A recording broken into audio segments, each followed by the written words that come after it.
मनोहर का घर पुराने कब्रिस्तान के पीछे था और उसके घर के छत से वह कब्रिस्तान अच्छे से दिखता था। वह रोज उस कब्रिस्तान को पार करके ही अपने काम पर जाता था। मनोहर के दो बच्चे थे और दोनों बच्चे बड़े ही शैतान थे। बड़े बेटे का नाम रॉकी और छोटे बेटे का नाम विकी था। एक बार गर्मी की छुट्टियों में रॉकी और विकी की बहन सोनिया भी आई हुई थी। तीनों मिलकर रात के लगभग 12 बजे एक रूम में ट्रूथ और डरे खेल रहे थे।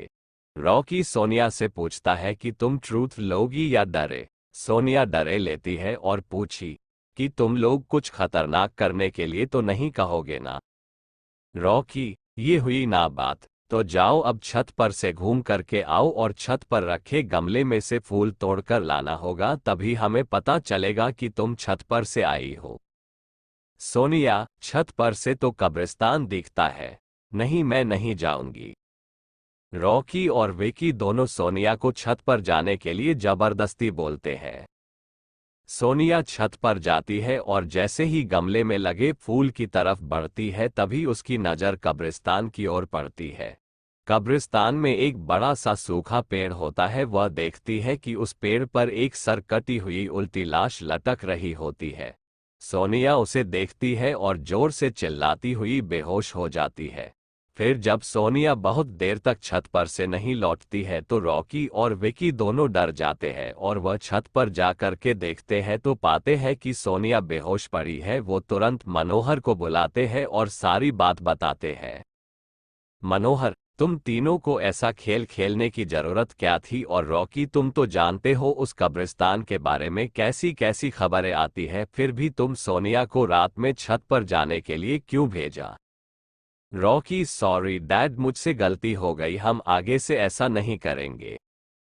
मनोहर, और फिर कभी दोबारा ऐसा काम किया तो तुम दोनों को उसी कब्रिस्तान में छोड़ाऊंगा।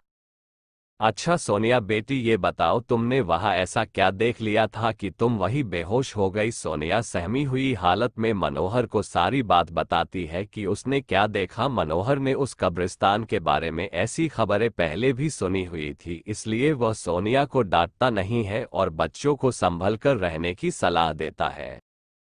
एक दिन मनोहर को काम से छुट्टी मिलने में देर हो जाती है और उस दिन उसे ऑटो भी नहीं मिलता है। वो पैदल ही घर की ओर चल पड़ता है।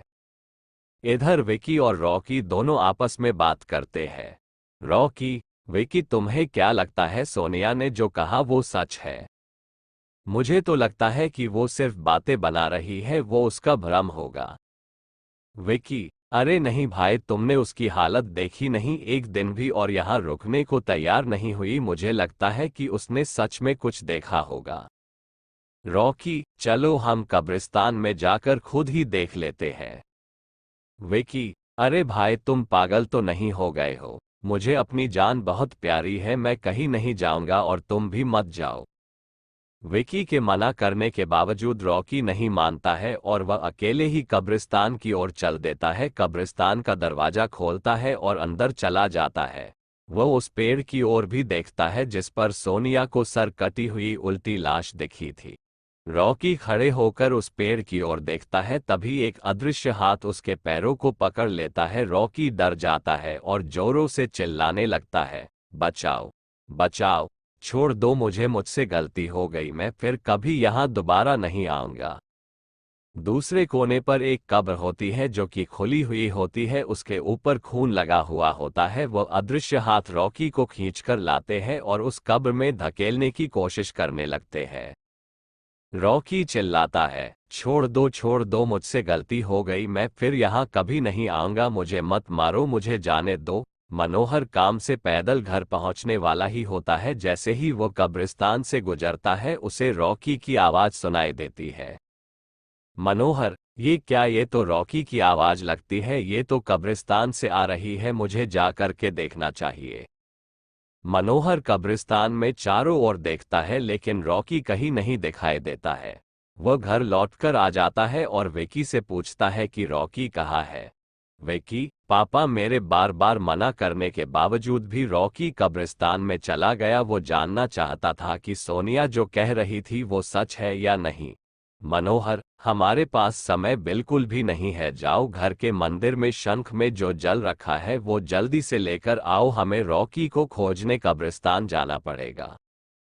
विकी वो जल लेकर आता है। मनोहर और विकी कब्रिस्तान में जाते हैं। मनोहर जल छिड़कता है, फिर उसे किसी के घसीटने का निशान दिखाई देता है, वह समझ जाता है और फिर उस निशान का पीछा करते हुए उस कब्र तक पहुंच जाता है। मनोहर कब्र के आसपास वो जल छिड़कता है। कब्र से अजीब अजीब सी आवाजें आती है। विकी बहुत डर जाता है। मनोहर, मुझे लगता है कि श्रापित प्रेत आत्माओं ने रॉकी को इस कब्र के अंदर कैद कर लिया है, हमें जल्द ही इसे निकलना होगा। तुम ये पवित्र जल आसपास छिड़कते रहो, इससे हमें वो प्रेत आत्माएं कोई नुकसान नहीं पहुंचा पाएंगी। मैं कब्र को खोलने की कोशिश करता हूँ। मनोहर उस कब्र को खोलने की बहुत कोशिश करता है। अंत में वह कब्र खुल जाती है। उसके अंदर रॉकी लथपथ बेहोश पड़ा होता है। मनोहर रॉकी को लेकर हॉस्पिटल जाता है। उसकी हालत बहुत गंभीर होती है। उस दिन के बाद मनोहर उस घर को छोड़कर शहर से दूर एक दूसरे घर में अपने पूरे परिवार के साथ रहने चला जाता है।